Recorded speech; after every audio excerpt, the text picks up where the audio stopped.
Siempre he considerado que una de las aventuras más emocionantes y dramáticas que he compartido con Poirot fue nuestra investigación de la extraña serie de muertes que siguieron al descubrimiento y apertura de la tumba del rey Men-Er-Ra. Después del descubrimiento de la tumba de Tutankamón por Lord Carnarvon, Sir John Willard y el señor Bleibner de Nueva York, prosiguiendo sus excavaciones no lejos de El Cairo, en las proximidades de las pirámides de Gizeh, llegaron inesperadamente a una serie de cámaras funerarias. Su descubrimiento despertó el mayor interés. La tumba parecía ser del rey Men-Er-Ra, uno de esos oscuros reyes de la octava dinastía, cuando el antiguo reino iba cayendo en la decadencia. Muy poco se conocía acerca de este periodo y los descubrimientos fueron ampliamente comentados por la prensa. No tardó en tener lugar un acontecimiento que causó profunda impresión. Sir John Willard falleció repentinamente de un ataque cardíaco. Los periódicos más sensacionalistas aprovecharon inmediatamente la oportunidad para revivir todas las leyendas supersticiosas relacionadas con la mala suerte ocasionada por ciertos tesoros egipcios. La desgraciada momia del Museo Británico recobró actualidad, y aunque en el museo negaban todo lo referente a ella, no obstante, disfrutaba de su renovada y discutida popularidad. 15 días más tarde falleció, víctima de un envenenamiento de la sangre, el señor Bleibner, y pocos días después, un sobrino suyo se pegó un tiro en Nueva York. La maldición de Men-Er-Ra era el tema del día y el mágico poder del desaparecido egipcio fue elevado a su punto álgido. Fue entonces cuando Poirot recibió una breve nota de Lady Willard, viuda del fallecido arqueólogo, pidiéndole que fuera a verla a su casa de Kensington Square. Yo le acompañé. Lady Willard era una mujer alta y delgada e iba vestida de luto riguroso. Su rostro macilento era un testimonio elocuente de su pena reciente. «Ha sido muy amable al venir tan pronto, Monsieur Poirot». «Estoy a su servicio, Lady Willard. ¿Deseaba consultarme?» «Sé que es usted detective, pero no voy a consultarle solo como detective. Es usted un hombre de opiniones originales y experiencia. Dígame, Monsieur Poirot, ¿qué opina usted de lo sobrenatural?» Poirot vaciló un momento antes de contestar. Al parecer, estaba reflexionando y al final dijo: «Hablemos claro, Lady Willard. No se trata de una pregunta en general, sino personal, ¿no? ¿Usted se refiere a la muerte de su difunto esposo?» «Eso es», confesó. «¿Desea que investigue las circunstancias de su fallecimiento?» «Quiero que se descubra lo que es solo palabrería de la prensa y lo que tiene de base cierta. 3 muertes, Monsieur Poirot, explicables consideradas aisladamente, pero que juntas constituyen una coincidencia demasiado increíble, y a todo en el plazo de 1 mes de haber abierto esa tumba. Puede ser mera superstición o una maldición del pasado que obra por medios desconocidos para la ciencia moderna, pero la realidad son esas 3 muertes, y estoy asustada. Puede que este no sea todavía el fin». «¿Por quién teme usted?» «Por mi hijo. Cuando recibimos la noticia de la muerte de mi esposo, yo estaba enferma y mi hijo, que acababa de llegar de Oxford, fue allí. Trajo a casa el cadáver. Pero ahora ha vuelto a marcharse a pesar de todas mis súplicas y ruegos. Está tan fascinado por el trabajo que intenta ocupar el lugar de su padre y llevar adelante las excavaciones. Tal vez usted me crea una mujer tonta y crédula, pero tengo miedo, Monsieur Poirot. Supongamos que el espíritu del difunto rey no se haya aplacado todavía. Quizá piense usted que lo que digo son tonterías. Oh, no, en absoluto, Lady Willard, repuso Poirot apresuradamente. También yo creo en la fuerza de la superstición, una de las mayores que el mundo ha conocido. Le miré sorprendido. Nunca hubiera creído que Poirot fuese supersticioso.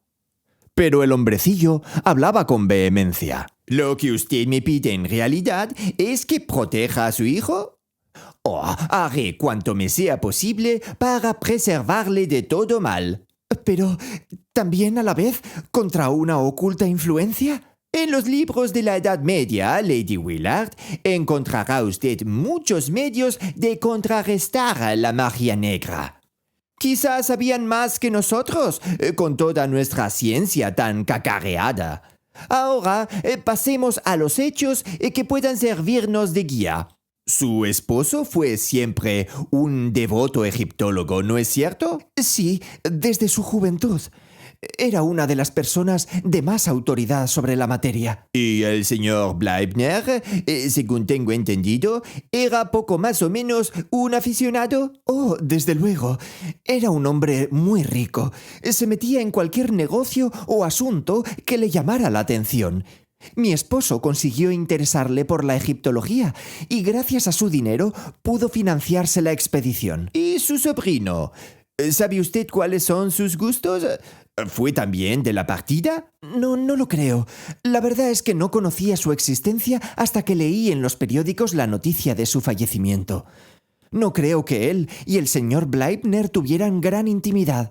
Nunca dijo que tuviera parientes. ¿Quiénes eran los otros miembros de la expedición? Pues el doctor Toswell, un funcionario relacionado con el Museo Británico, el señor Snyder, del Museo Metropolitano de Nueva York, un joven secretario americano, el doctor Amis, que acompañaba a la expedición gracias a su capacidad profesional, y Hassan, el fiel criado de mi esposo. ¿Recuerda usted el nombre del secretario americano? Creo que era Harper, pero no estoy segura.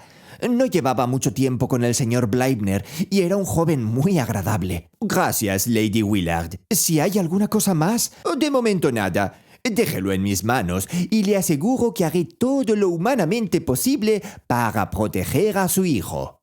No eran sus palabras muy tranquilizadoras. Yo observé que Lady Willard parpadeaba al oírlas. No obstante, al mismo tiempo, el solo hecho de que no se hubiera burlado de sus temores parecía haberla aliviado. Por mi parte, nunca había sospechado que Poirot poseyera una vena supersticiosa tan profunda, y mientras regresábamos a casa le hablé de ello. Su actitud fue seria y formal. Pues sí, Hastings, yo creo en esas cosas. No debe menospreciarse la fuerza de la superstición. ¿Y qué vamos a hacer? Toujours pratique, mi buen Hastings. Bien, para empezar, telegrafiaremos a Nueva York para pedir más detalles de la muerte de Bleibner.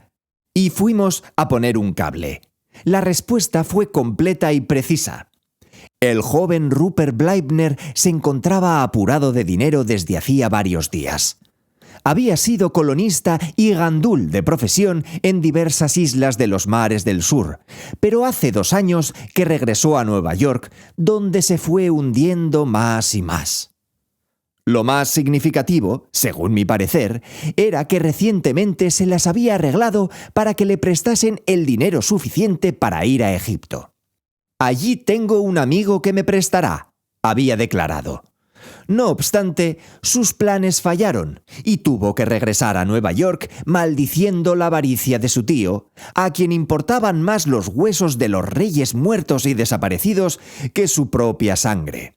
Fue durante su estancia en Egipto cuando se produjo la muerte de Sir John Willard. Rupert volvió una vez más a su vida de disipación en Nueva York y luego se suicidó, dejando una carta que contenía algunas frases curiosas. Parecía escrita en un momento de arrepentimiento. En ella decía que era un paria y un leproso, y que los seres como él mejor estaban muertos. Una teoría oscura fue tomando forma en mi cerebro. Yo nunca había creído realmente en la venganza de un antiguo rey egipcio. En todo ello, yo veía un crimen moderno. Supongamos que aquel joven hubiera decidido deshacerse de su tío utilizando un veneno, y por error fuese Sir John Willard quien recibiera la dosis fatal. El joven regresa a Nueva York horrorizado de su crimen, y una vez allí recibe la noticia del fallecimiento de su tío, comprendiendo lo inútil que ha sido su crimen, y, presa de remordimiento, decide suicidarse. Exterioricé mis pensamientos a Poirot, que pareció interesado. Es muy ingenioso lo que usted ha pensado. Muy ingenioso. Puede ser cierto, pero ha olvidado la fatal influencia de la tumba. Me encogí de hombros. ¿Sigue pensando que tiene algo que ver en todo esto? Tanto, mon ami, que mañana salimos para Egipto. ¿Qué? Exclamé estupefacto. Lo que he dicho. Una expresión de consciente heroísmo invadió el rostro de Poirot, que gimió. Pero, el mar, el odioso mar. Era una semana más tarde. Bajo nuestros pies, la arena dorada del desierto, y sobre nuestras cabezas, el sol abrasador. Poirot, agotado y convertido en la imagen de la miseria, caminaba a mi lado. El menudo hombrecillo no era un buen viajero. Nuestros 4 días de viaje desde Marsella fueron una larga agonía para él. Cuando desembarcó en Alejandría, era la sombra de sí mismo, e incluso su habitual pulcritud le había abandonado. Llegamos a El Cairo y nos dirigimos inmediatamente al Hotel Mena, situado a la sombra de las pirámides. El hechizo de Egipto se había apoderado de mí, pero no de Poirot. Vestido igual que en Londres, llevaba en su bolsillo un cepillo con el que libraba una batalla incesante con el polvo que se iba acumulando en sus ropas oscuras. ¡Uy, mis zapatos! Se lamentaba. Mírelos, Hastings. Mis zapatos, del más fino charol, siempre tan elegantes y limpios. Observe, se llenan de arena, cosa muy dolorosa, y por fuera están hechos una desgracia. Y el calor hace que mi bigote se ponga lacio. ¡Lacio! Mire la esfinge, le decía. Incluso yo puedo percibir el misterio y encanto que exhala. Poirot me contemplaba con disgusto. No tiene una expresión feliz, declaró. ¿Cómo iba a tenerla, estando semienterrada en la arena de forma tan incómoda? ¡Ah, esta maldita arena! Vamos, vamos. En Bélgica hay muchísima arena, le dije recordando unas vacaciones pasadas en Kneuch-sur-Mer, entre la niebla de Le Dune Impeccable, como rezaba en la guía. ¿En Bruselas? No, declaró Poirot, contemplando pensativo las pirámides. Es cierto que por lo menos son de hechura sólida y geométrica, pero su superficie es una desigualdad muy desagradable. Y las palmeras no me gustan, ni siquiera cuando las plantan en hileras. Corté sus lamentaciones, insinuándole que debíamos salir para el campamento. Los camellos nos esperaban ya, arrodillados pacientemente con una serie de muchachos pintorescos capitaneados por un dragomán. Pasaré por alto el espectáculo de Poirot sobre su camello.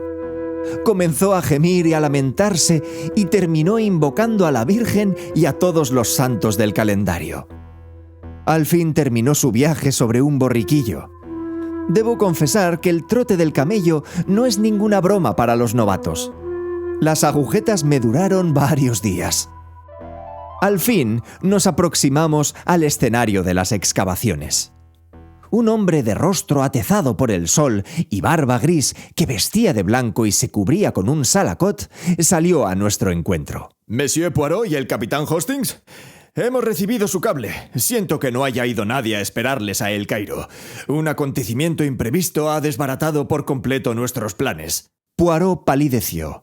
Su mano, que ya había asido el cepillo, cesó de moverse. ¿Otra muerte?, pregunté sin aliento. Sí. ¿Sir Guy Willard?, exclamé. No, capitán Hastings. Mi colega americano, el señor Schneider. ¿Y la causa? Quiso saber Poirot. Tétanos.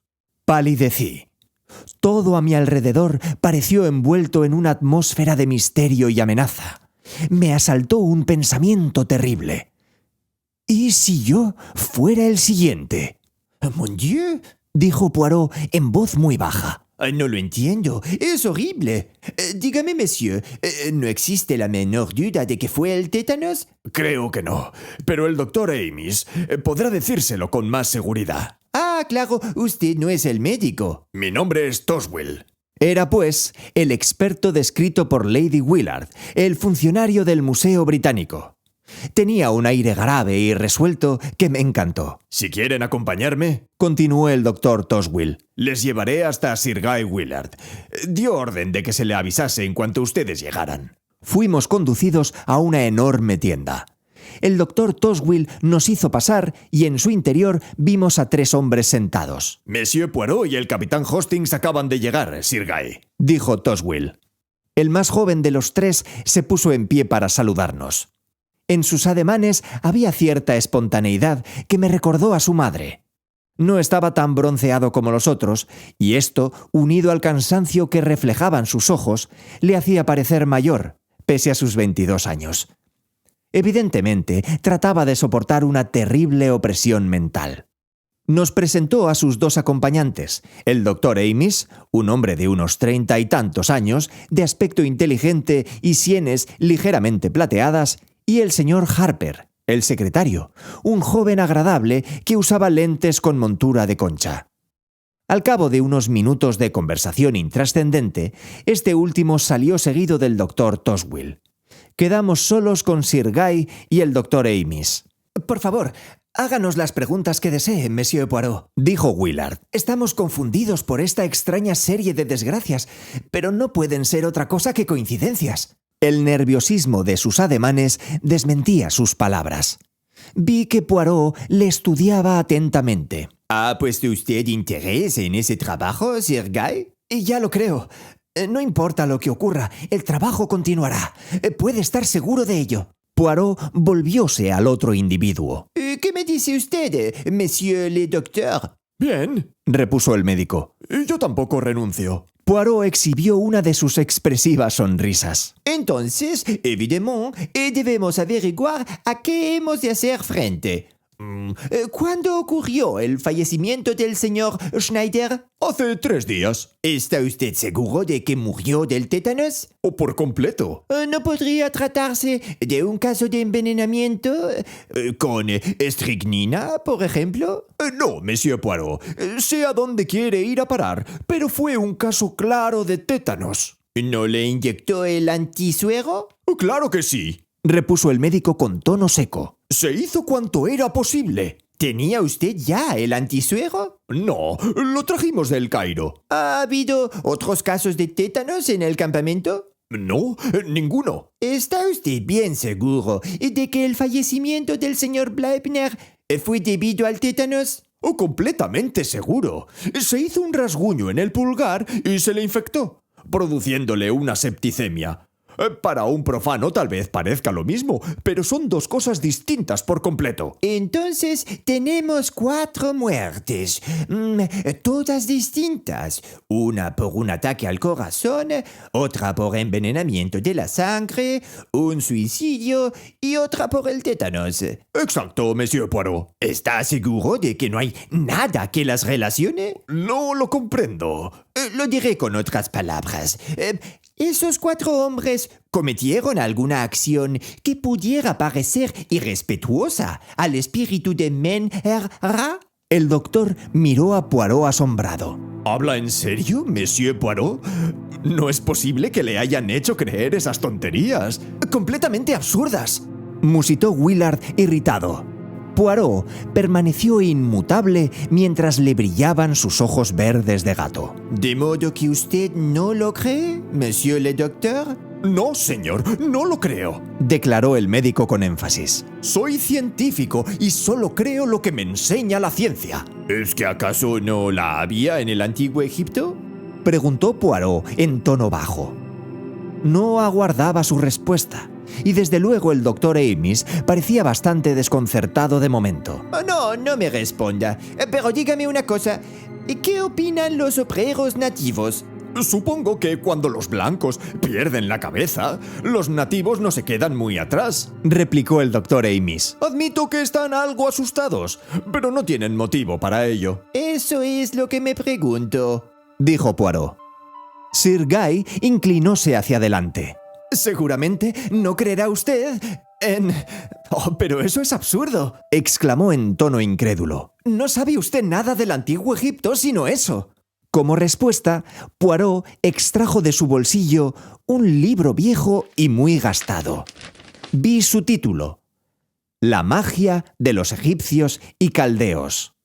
Luego, dando media vuelta, salió de la tienda y el médico me miró preocupado. ¿Cuál es su idea? Aquella frase, tan familiar en labios de Poirot, me hizo sonreír al oírsela a otra persona. No lo sé exactamente, confesé. Creo que tiene el plan de conjurar a los malos espíritus. Fui en busca de Poirot y le encontré hablando con el joven de rostro enjuto que había sido secretario del difunto señor Bleibner. No, le decía el señor Harper. Solo hace 6 meses que formo parte de la expedición. Sí, conocía los asuntos del señor Bleibner bastante bien. ¿Puede referirme lo que tenga relación con su sobrino? Un día apareció por aquí. No era mal parecido. No le conocía hasta entonces, pero algunos de los otros le conocieron antes. Amis, creo, y Snyder. El viejo no se alegró nada al verle, y al poco estaban como el perro y el gato.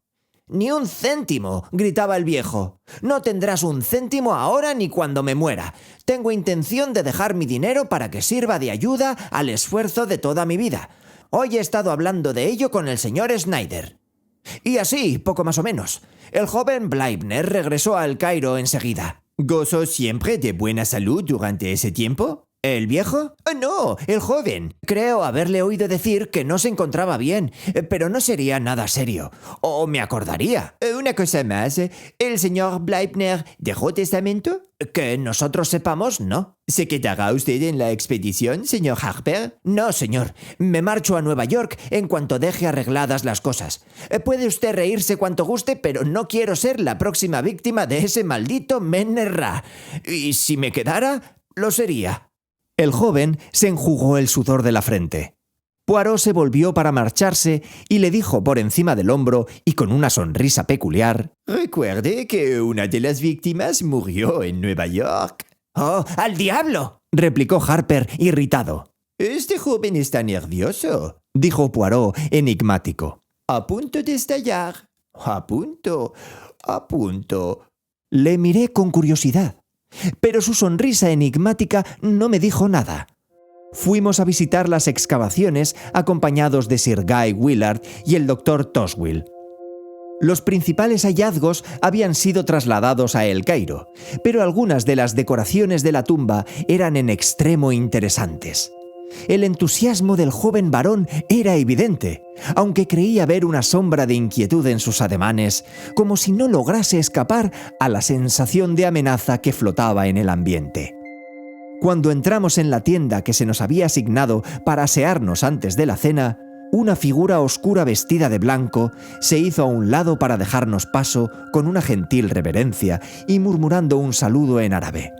Poirot se detuvo. ¿Es usted Hassan, el criado del difunto Sir John Willard? Serví a mi Lord Sir John y ahora sirvo a su hijo. Dio un paso hacia nosotros y bajó la voz.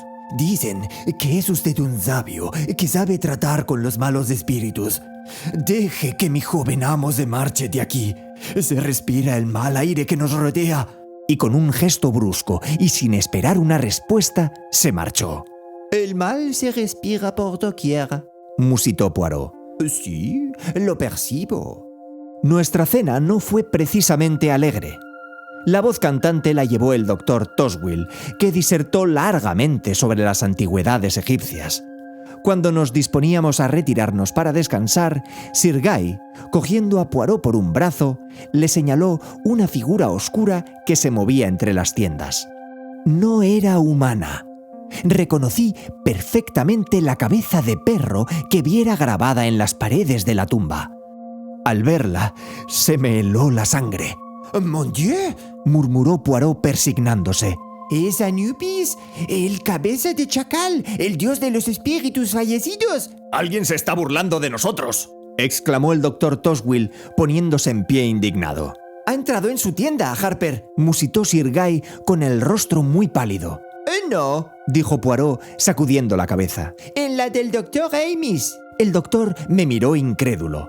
Luego, repitiendo las palabras de Toswell, exclamó: ¡Alguien se está burlando de nosotros! ¡Vamos, pronto le cogeremos! y se lanzó en persecución de la asombrosa aparición. Yo le seguí, pero por más que buscábamos, no encontramos ni rastro de ningún ser viviente que hubiera pasado por allí. Regresamos un tanto confundidos y encontré a Poirot tomando medidas enérgicas, a su manera, para asegurar su seguridad personal. Estaba muy atareado en la arena. Reconocí la estrella de 5 puntas o pentágono que repetía varias veces. Como era su costumbre, Poirot estaba improvisando una conferencia sobre brujería y magia en general. La magia blanca enfrentándose con la negra, con amplias referencias del Ra y del Libro de la Muerte. Al parecer, todo aquello excitó el desprecio del doctor Toswell, quien me apartó a un lado, rugiendo de furor. ¡Tonterías, señor! Exclamó irritado. ¡Simplezas! Ese hombre es un impostor. No conoce la diferencia entre las supersticiones de la Edad Media y las creencias del antiguo Egipto. Nunca había oído tal mezcolanza de ignorancia y credulidad. Procuré apaciguar al excitado experto y fui a reunirme con Poirot en nuestra tienda. Mi amigo resplandecía de contento. Ahora podemos dormir en paz. Declaró feliz. No se quedaría por una buena tisane. Como si fuera la respuesta a su plegaria, se abrió la tienda y apareció Hassan con una taza humeante que ofreció a Poirot. Resultó ser una infusión de manzanilla, a la que es muy aficionado. Después de darle las gracias y rechazar otra taza para mí, volvimos a quedarnos solos. Después de desnudarme, permanecí algún tiempo contemplando el desierto desde la tienda. Es un lugar maravilloso, Dije en voz alta. y un trabajo maravilloso. Puedo percibir su fascinación. Esta vida en el desierto, el sondear en el corazón de una civilización extinta. Poirot, usted también tiene que sentir su encanto. No obtuve respuesta y me volví algo molesto. Al instante, mi contrariedad había desaparecido, siendo reemplazada por la inquietud. Poirot yacía sobre el tosco lecho con el rostro horriblemente congestionado. A su lado estaba la taza vacía. Corrí a su lado y luego a la tienda del doctor Amis. ¡Doctor Amis! Grité. ¡Venga enseguida! ¿Qué ocurre? Dijo el médico apareciendo en pijama. Mi amigo está enfermo, agonizante. Ha sido la manzanilla. No permitan que Hassan abandone el campamento. Como un rayo, el doctor corrió hasta nuestra tienda. Poirot yacía en la misma posición en que yo lo dejara. ¡Es extraordinario!, exclamó Amis. Parece un ataque o... ¿Qué dice usted que ha bebido? Y alzó la taza vacía. Solo que no lo bebí. Dijo una voz tranquila. Nos volvimos asombrados. Poirot se hallaba sentado en la cama y nos sonreía. No, Dijo de nuevo. no la bebí. Mientras mi buen amigo Hastings estaba apostrofando la belleza de la noche, aproveché la ocasión para verterla. No en mi garganta, sino en una botellita que era a manos del analista. No, Dijo al ver que el doctor hacía un movimiento repentino. como hombre razonable, comprenderá que toda resistencia sería inútil. Mientras Hastings iba en su busca, he tenido tiempo para ponerle a salvo. Hastings, deprisa, sujétele. No supe comprender la ansiedad de Poirot. Deseoso de salvar a mi amigo, me coloqué ante él, pero el médico tenía otra intención. Llevándose la mano a la boca, introdujo algo en ella que exhaló un olor a almendras amargas y tambaleándose hacia adelante, cayó. Otra víctima. Dijo Poirot en tono grave. Pero la última. Tal vez haya sido el mejor medio. Es el responsable de 3 muertes. ¿El doctor Amis? Exclamé estupefacto. Pero si yo creí que usted lo achacaba a alguna influencia oculta. No supo comprenderme, Hastings. Lo que yo quise decir es que creía en la terrible fuerza de la superstición. Una vez se ha establecido firmemente que una serie de muertes fueron sobrenaturales, se puede apuñalar a un hombre a plena luz del día y será atribuida su muerte a la maldición. Tan arraigado lleva la naturaleza humana el instinto de lo sobrenatural. Desde el primer momento sospeché que ese hombre se estaba aprovechando de ese instinto. Supongo que se le ocurrió la idea al fallecer Sir John Willard y despertarse la superstición en el acto. Al parecer, nadie podía sacar ningún beneficio particular de la muerte de Sir John. El señor Bleibner era un caso distinto. Era un hombre muy rico. La información recibida en Nueva York contenía algunos puntos sugestivos. Para empezar, el joven Bleibner había dicho que tenía un buen amigo en Egipto quien podría prestarle dinero. Tácticamente se comprendía que hacía referencia a su tío, pero a mí me pareció que, de ser así, lo hubiera dicho sin rodeos. Sus palabras me sugieren a algún compañero suyo que hubiera hecho fortuna. Otra cosa, consiguió el dinero suficiente para marchar a Egipto. Su tío se negó a adelantarle un penique y, no obstante, pudo pagarse el pasaje de regreso a Nueva York. Alguien debió prestárselo. Todo eso es muy ambiguo, objeté. Pero había más. Hastings, ocurre bastante a menudo que las palabras dichas metafóricamente se toman al pie de la letra, y también puede suceder lo contrario. En este caso, las palabras que fueron dichas lisa y llanamente fueron tomadas en metáfora. El joven Bleibner escribió sencillamente: «Soy un leproso». Pero nadie supo ver que se suicidó porque creía haber contraído la terrible enfermedad de la lepra. ¿Qué? Exclamé. Esa fue la intención de una mente diabólica. El joven Bleibner sufría alguna infección cutánea sin importancia. Había vivido en las islas de los mares del sur, donde es bastante corriente esa enfermedad. Amis era un antiguo amigo suyo, un médico conocido, y no soñó siquiera en dudar de su palabra. Cuando llegué aquí, mis sospechas se repartían entre Harper y el doctor Amis. Pero pronto comprendí que solo el doctor pudo haber perpetrado y realizado los crímenes, y supe por Harper que ya conocía al joven Bleibner. Sin duda alguna, este último debió de hacer testamento o asegurar su vida en favor del médico. Y Amis vio la oportunidad de hacerse rico. Le fue fácil inculcar a Bleibner los gérmenes mortales. Luego su amigo, desesperado por las terribles noticias que su amigo le ha comunicado, se suicida. El señor Bleibner, a pesar de sus intenciones, no hizo testamento. Su fortuna pasaría a su sobrino, y de este al médico. ¿Y el señor Schneider? No podemos estar seguros. Recuerde que también conocía al joven Bleibner, y puede que sospechara algo. O tal vez el doctor pensase que una muerte más fortalecería la superstición. Además, existe un factor psicológico muy importante, Hastings. Un asesino siempre siente el deseo imperioso de repetir su crimen. De ahí mis temores por el joven Willard. La figura de Anubis que vio usted esta noche era Hassan, vestido según mis instrucciones. Quise ver si conseguía asustar al doctor. Pero se necesitaba algo más para acogerlo. Vi que no le convencían del todo mis fingidas creencias y mi pequeña comedia no le engañó. Sospeché que intentaría convertirme en su próxima víctima.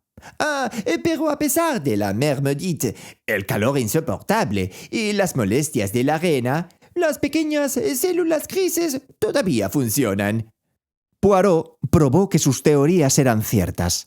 El joven Bleibner, años atrás, en un momento de euforia producida por la bebida, hizo testamento dejando mi pitillera que tanto admiráis y todo lo demás que posea, que serán principalmente deudas, a mi buen amigo Robert Amis, que una vez me salvó de perecer ahogado.